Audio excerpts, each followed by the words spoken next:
The silence was deafening.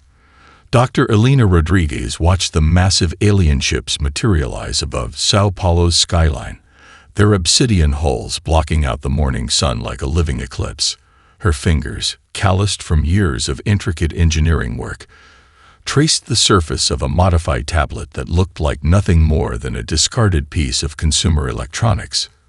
37 minutes, she muttered, her voice cutting through the stunned silence of the underground research facility. Beside her, Marcus Chen, a retired Special Forces engineer with more cybernetic augmentations than original parts, chuckled. His prosthetic eye flickered with a complex array of data streams, processing information faster than any standard human interface could manage. "They think we're going to roll over and die," he said, his voice a low growl that seemed to vibrate with barely contained excitement. The facility itself was a marvel of misdirection. Located deep beneath the ends, it looked like nothing more than an abandoned research station from the outside. Satellite imagery would show nothing more than a series of old mining tunnels and decaying infrastructure. The Zarkonian ships, with all their advanced scanning technology, would see nothing of importance. Which was precisely the point. Naya Okonkwo, the youngest member of their team, looked up from her collection of what appeared to be random electronic components. At just 19, she had been expelled from 3 top-tier universities for unorthodox thinking, a badge of honor she wore with pride. Her fingers moved with lightning speed, connecting seemingly incompatible pieces of technology. "They're broadcasting again," she announced, tapping a holographic display that materialized from what looked like an old smartphone case. The alien transmission filled the room, a clinical, almost bored declaration of humanity's inevitable subjugation. The Zarkonian language translated smoothly, its cold precision a stark contrast to the raw, chaotic energy of the human response team. "Your technological infrastructure is primitive. Your defensive capabilities are negligible. Surrender is the only logical response.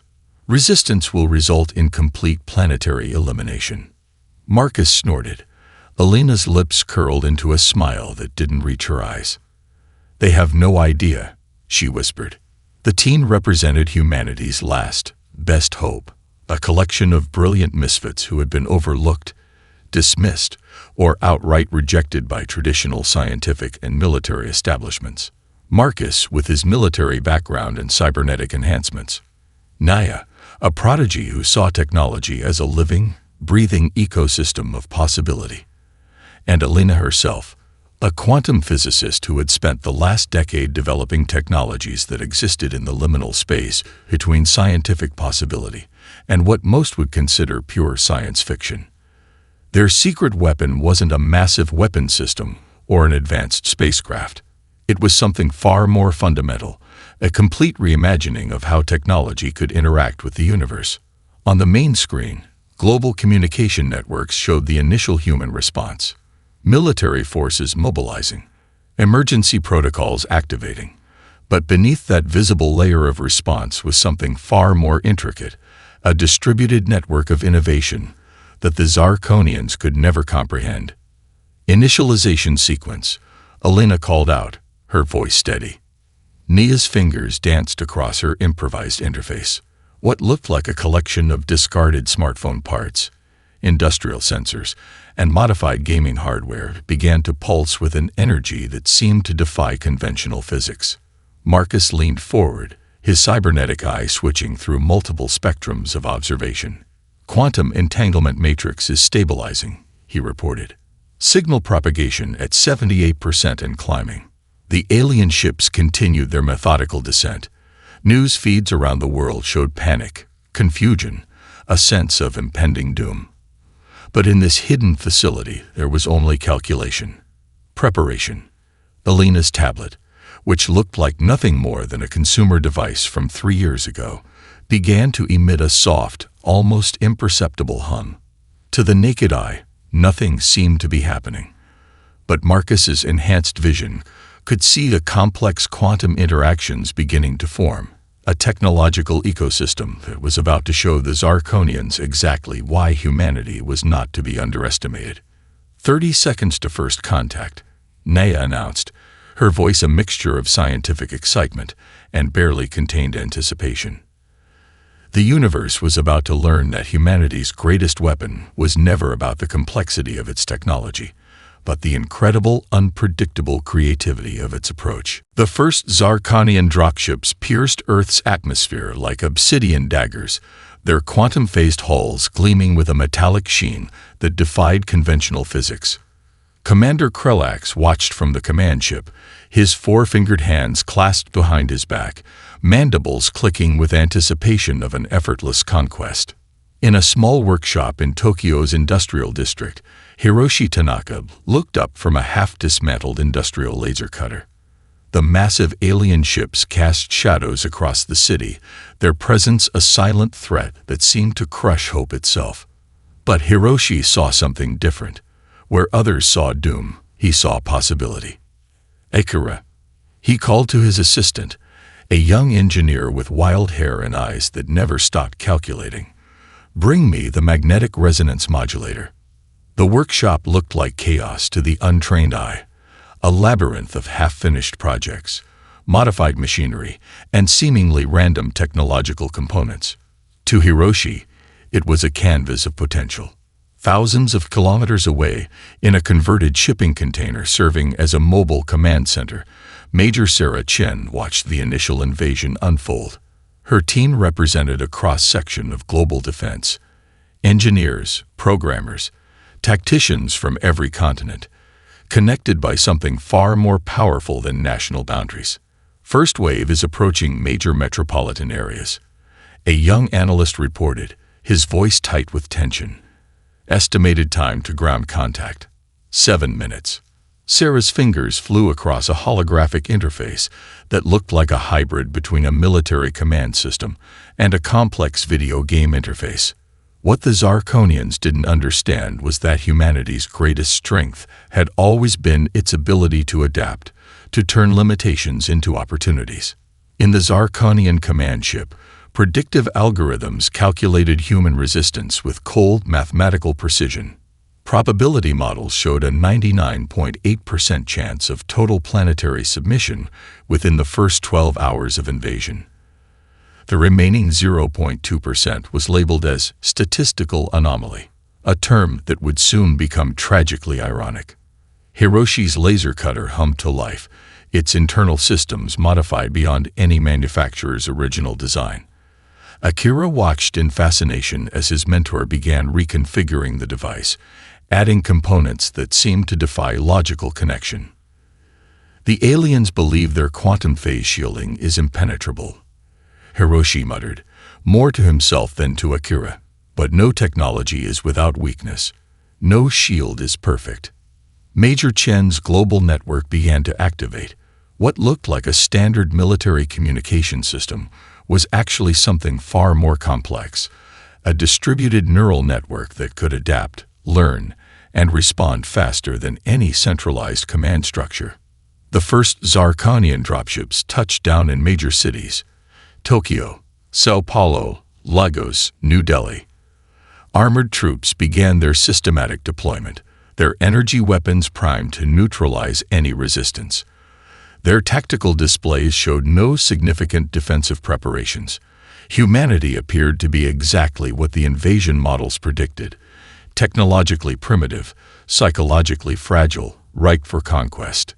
They were catastrophically wrong. In Tokyo, Hiroshi's modified laser cutter began to emit a frequency that shouldn't have been possible. It wasn't a weapon in any traditional sense. It was a precision instrument designed to exploit the microscopic vulnerabilities in quantum phase shielding. Major Chen's voice crackled through emergency communication channels. All units, execute asymmetric response protocol. This is not a drill. Across the planet, what had appeared to be normal infrastructure began to transform. Cell towers became signal disruption arrays. Industrial networks morphed into communication warfare platforms. Every piece of technology became a potential weapon. The Zarkonian troops began to notice something was wrong approximately 3 minutes into their ground deployment. Communication frequencies became unstable. Targeting systems started to drift.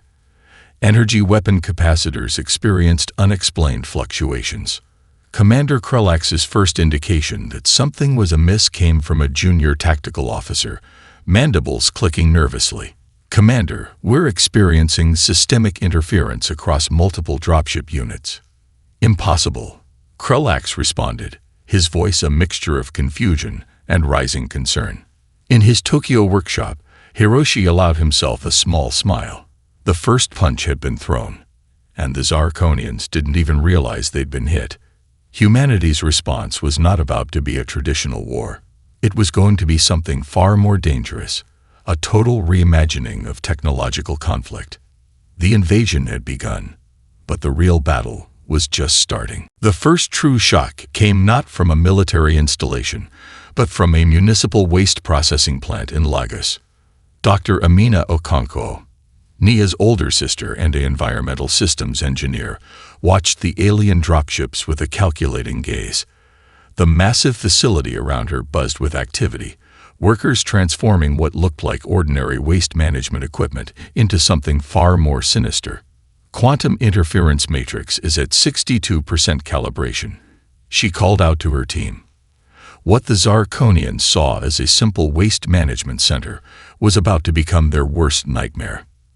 The alien troops moved with mechanical precision through city streets, their advanced sensors scanning for potential threats. Their tactical algorithms had categorized most human infrastructure as non-combative, a classification that would prove to be their fatal mistake. In Buenos Aires, teenage hacker Lucia Morales sat in a makeshift command center constructed from repurposed gaming hardware and salvaged communication equipment.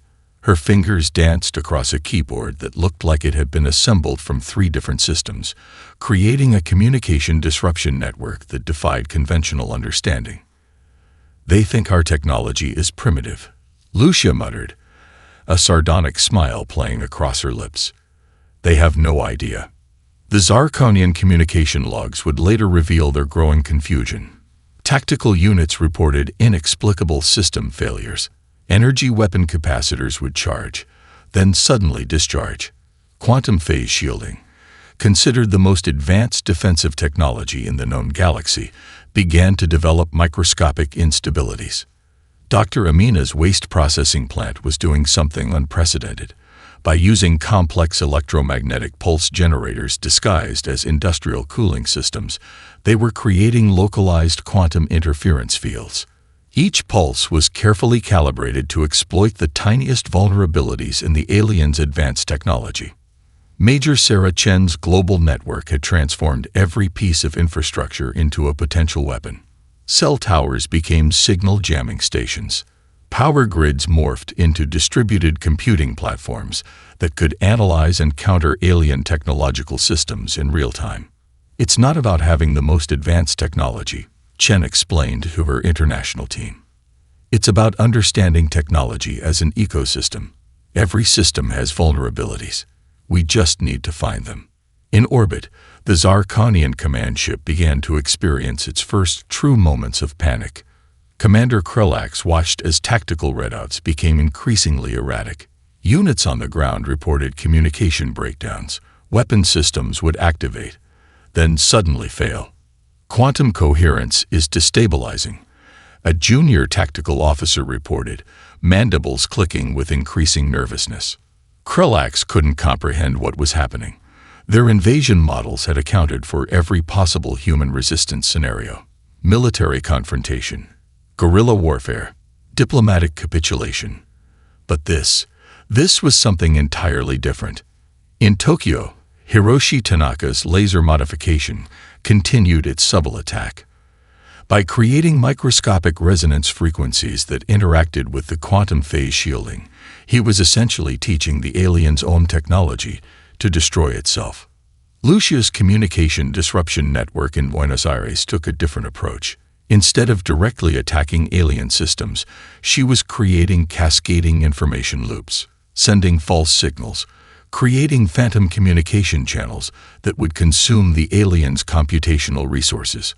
The waste processing plant in Lagos became the first true demonstration of humanity's adaptive capabilities. Dr. Amina's team had transformed industrial cooling systems, waste sorting equipment, and power management tools into a complex electromagnetic interference network. "We're not fighting them with weapons," Dr. Amina explained to her team. "We're fighting them with understanding. Every system has a weakness.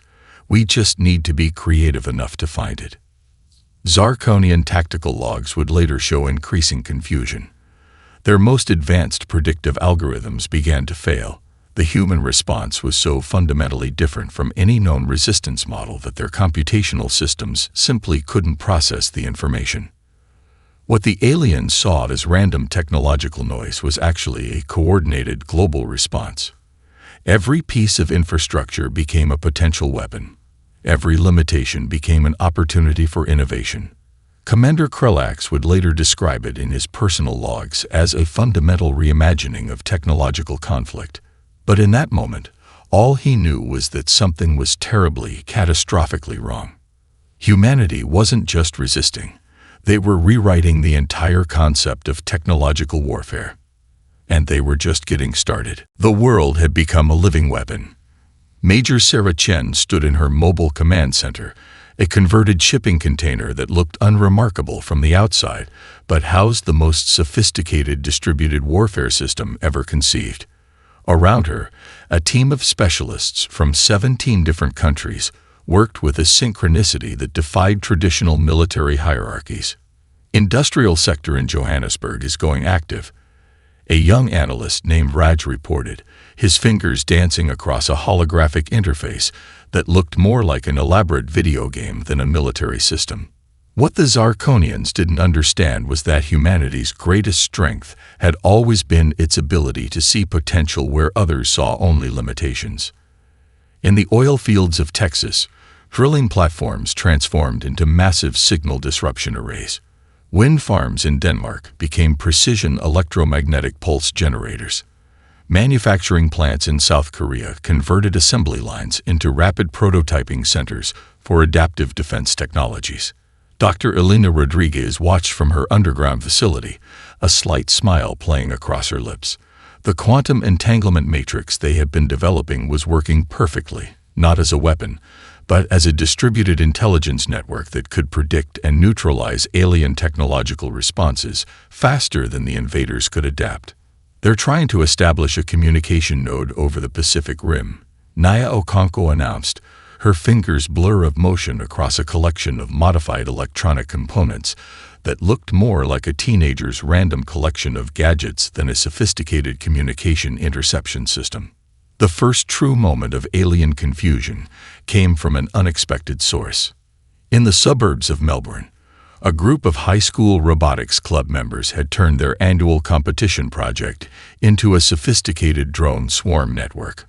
What looked like simple quadcopter drones became a distributed reconnaissance and electronic warfare platform that could overwhelm alien sensor systems through sheer unpredictability. "It's not about having the most advanced technology," Marcus Chen explained to a group of military strategists who were struggling to understand the new approach. His cybernetic eye flickered with complex data streams. "It's about creating technological ecosystems that can adapt faster than any centralized system can predict." The Zarkonian command ship began to experience systemic failures that defied their most advanced diagnostic algorithms. Communication networks would suddenly fragment. Weapon systems would charge, then inexplicably discharge. Quantum phase shielding developed microscopic instabilities that spread like a technological infection. Commander Krelax watched in growing horror as their invasion models began to completely collapse. A farming cooperative in Argentina discovered that their precision agricultural monitoring systems could be transformed into a complex early warning network. Irrigation drones became signal relay points. Crop monitoring satellites became distributed computing platforms that could analyze and counter alien technological signatures. "We're not fighting a traditional war," Major Chen explained during an emergency global briefing. "We're creating a living, breathing technological immune system." The aliens had approached Earth expecting a straightforward conquest. Instead, they found themselves fighting against an entirely new paradigm of technological conflict. In the mountains of Peru, A team of mining engineers used their underground communication networks to create a distributed quantum interference grid. What looked like simple industrial communication systems became a sophisticated defense network that could subtly manipulate alien technological systems. Lucia Morales continued her communication warfare from Buenos Aires, creating cascading information loops that consumed alien computational resources. Her system wasn't just disrupting alien communications, it was teaching itself, learning, adapting with each interaction. Dr. Amina Okonkwo's waste processing plant in Lagos had become a blueprint for technological adaptation. By treating technology not as a set of fixed tools, but as a living, breathing ecosystem, they were creating defense systems that could evolve in real time. The Zarkonian tactical logs would later show increasing desperation. Their most advanced predictive algorithms began to fail catastrophically. The human response was so fundamentally different from any known resistance model that their computational systems simply couldn't process the information. Hiroshi Tanaka's workshop in Tokyo continued its subtle attack, creating resonance frequencies that would slowly destabilize alien technological systems from the inside out. It wasn't about destroying technology. It was about understanding its fundamental vulnerabilities. What the aliens saw as random technological noise was actually a coordinated global response that treated every piece of infrastructure as a potential weapon. Every limitation became an opportunity for innovation. The invasion had become something entirely unexpected. This wasn't a war of technology. This was a war of imagination. And humanity was just getting started. The Zarkonian artificial intelligence systems began to break down in ways that defied all known computational logic.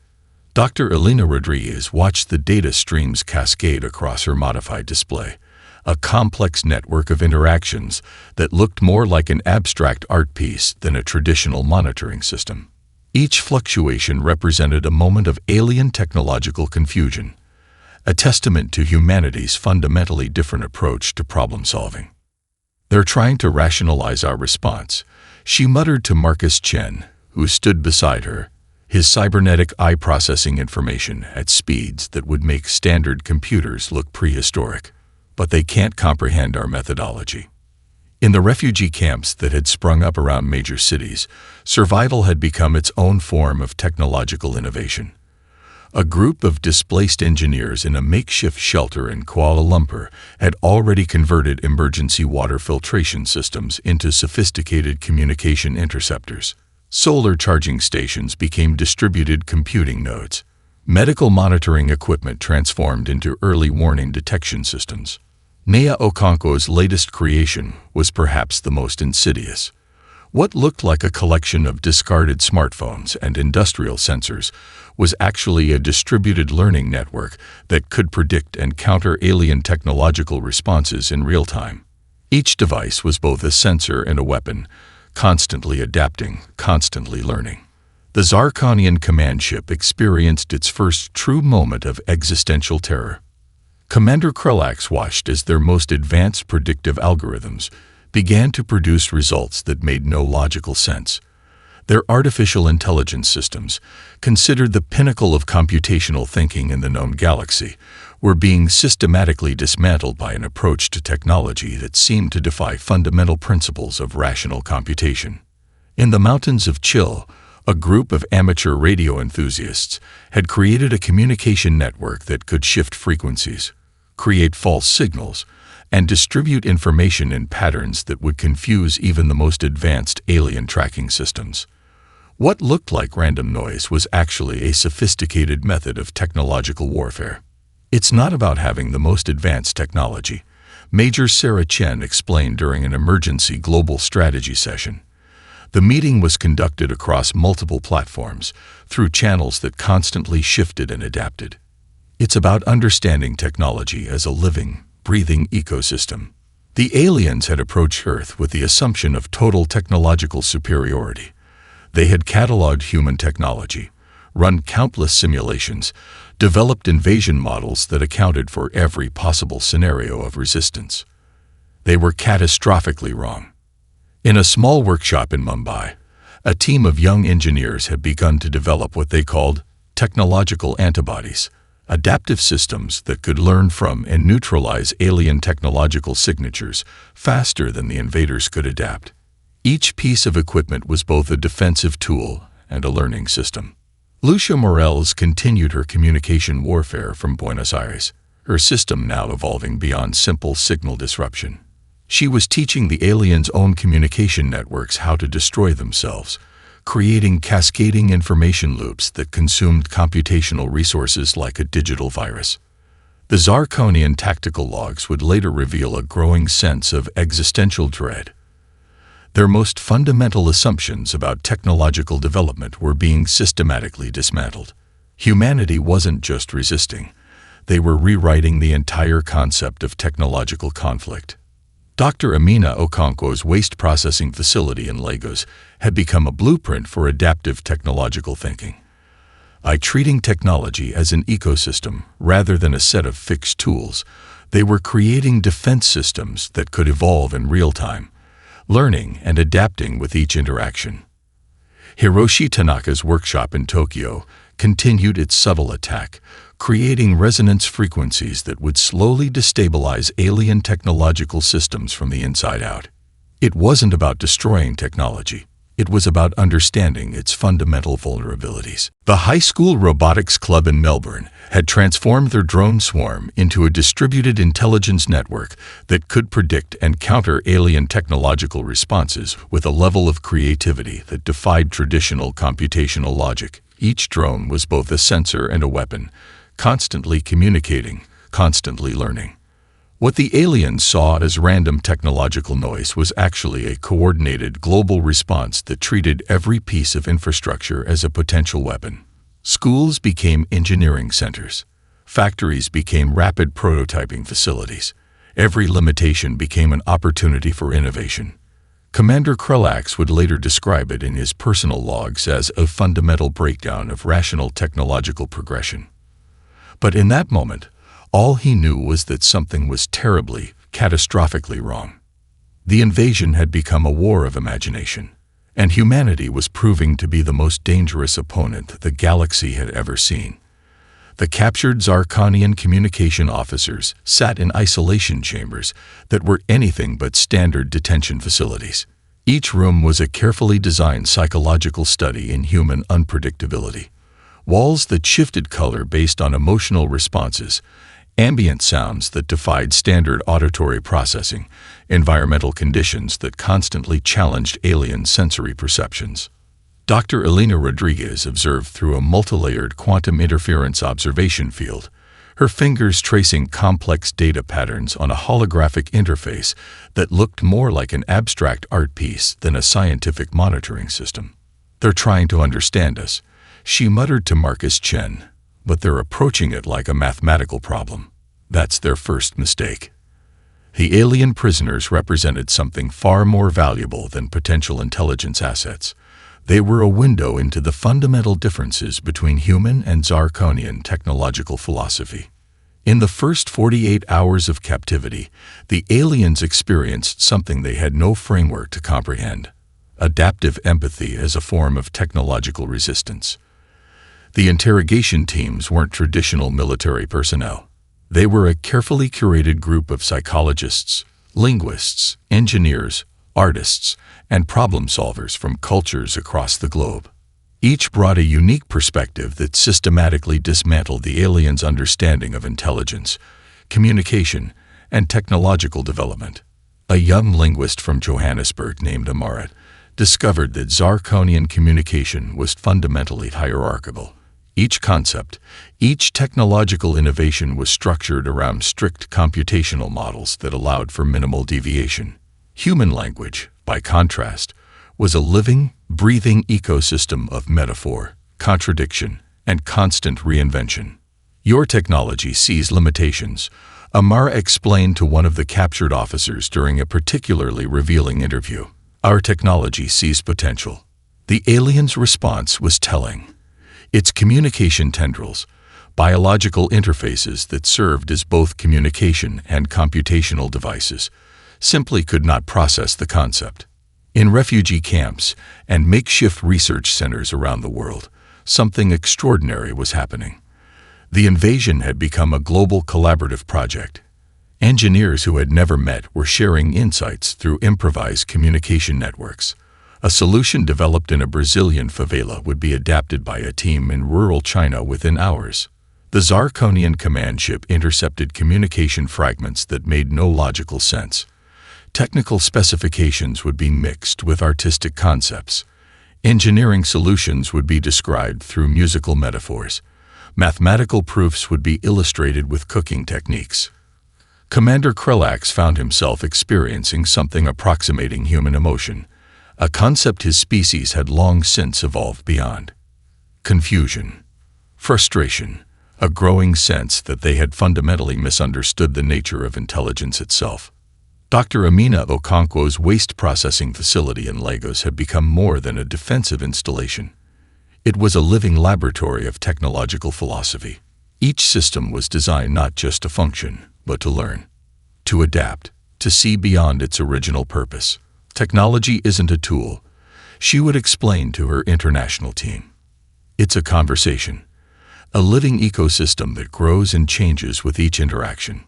The captured Zarkonian officers were subjected to what seemed like random stimuli, art installations that changed based on brainwave patterns, musical compositions that were also complex mathematical algorithms, virtual reality environments that defied standard perceptual models. Lucio Morales, the young hacker from Buenos Aires, developed a communication interface that was part language translation system, part psychological exploration tool. It didn't just translate words, it translated entire conceptual frameworks. We're not just fighting them, Lucio explained to Major Sarah Chen. We're teaching them an entirely new way of understanding existence.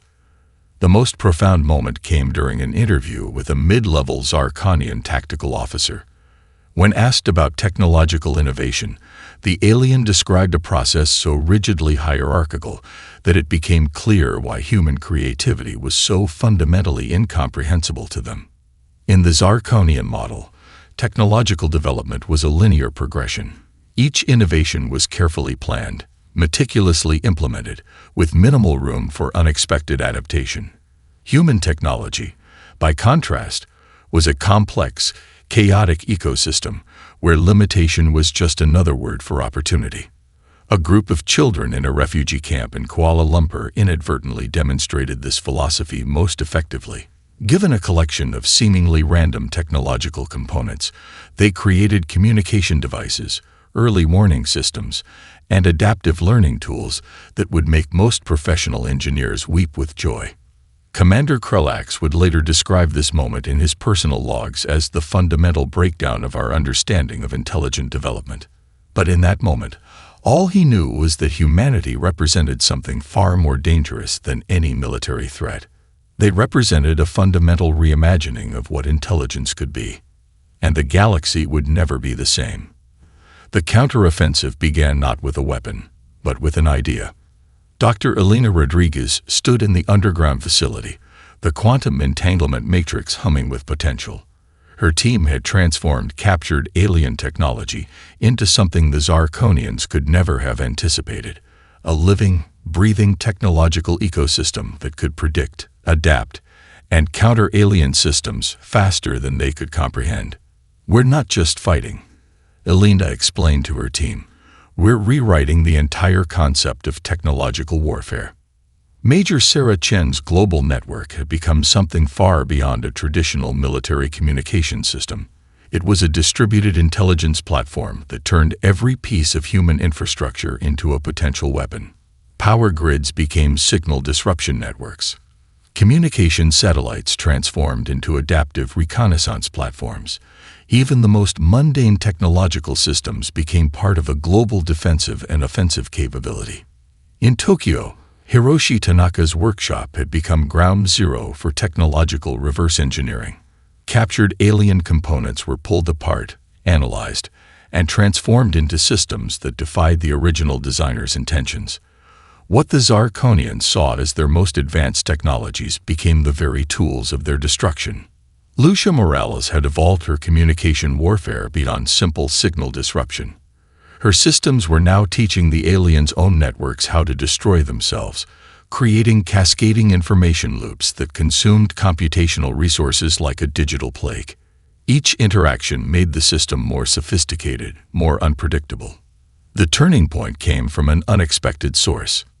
In the refugee camps that had sprung up around major cities, survival had become its own form of technological innovation. A group of displaced engineers in Kuala Lumpur had converted emergency infrastructure into sophisticated counter-invasion systems. Solar charging stations became distributed computing nodes. Water filtration systems transformed into communication interceptors. Commander Krelax watched in growing horror as humanity's response defied every known model of technological conflict. Dr. Amina Okonkwo's waste processing facility in Lagos had become a blueprint for adaptive technological thinking. They were creating defense systems that could evolve in real time, learning from each interaction with alien technology. What looked like simple industrial equipment became a sophisticated technological immune system. The High School Robotics Club in Melbourne had transformed their drone swarm into a distributed intelligence network that could predict and counter alien technological responses with a level of creativity that seemed to defy computational logic. Each drone was simultaneously a sensor, a communication node, and a potential weapon.